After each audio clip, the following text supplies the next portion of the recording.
Wala po kaming iuim, Your Honor. Kawawa ang dating mo at baka makulong ka pa.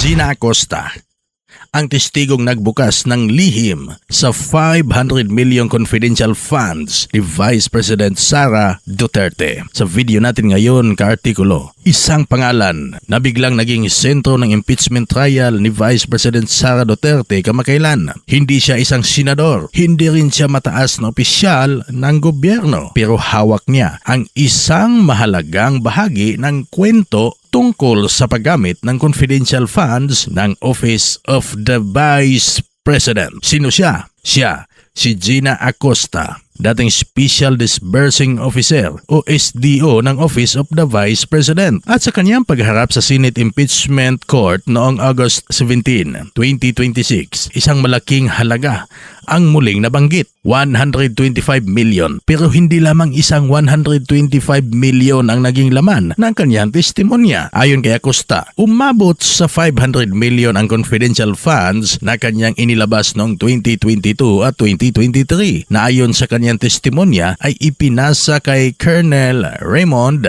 Dante Lachica, dating security officer ng Vice President sa utos umano ni Sara Duterte. Si Gina Acosta ay nagsilbing bilang Special Disbursing Officer ng Office of the Vice President. Sa mga hindi pa nagkakaalam, ang isang Disbursing Officer ay may mahalagang responsibilidad sa paghawak at pagpapalabas ng pondo ng isang tanggapan alinsunod sa mga itinakdang government accounting at auditing rules. Sa kaso ni Acosta, naging mahalaga ang kanyang posisyon dahil siya mismo ang humawak sa mga transaksyong may kaugnayan sa confidential funds ng Office of the Vice President. At dahil dito, naging mahalagang testigo ang kaniyang mga pahayag sa mga investigasyon tungkol sa nasabing pondo, ang 125 million cash. Balikan natin ang isa sa pinakamahalagang bahagi ng kaniyang testimonya. Noong December 20, 2022, sinabi ni Acosta na nag-encash siya ng cheque para sa 125 million. Ang pera ay nakuha mula sa Land Bank. Matapos niya makuha ang pera, sinabi niyang ipinasa niya kay Colonel Raymond Dante Lachica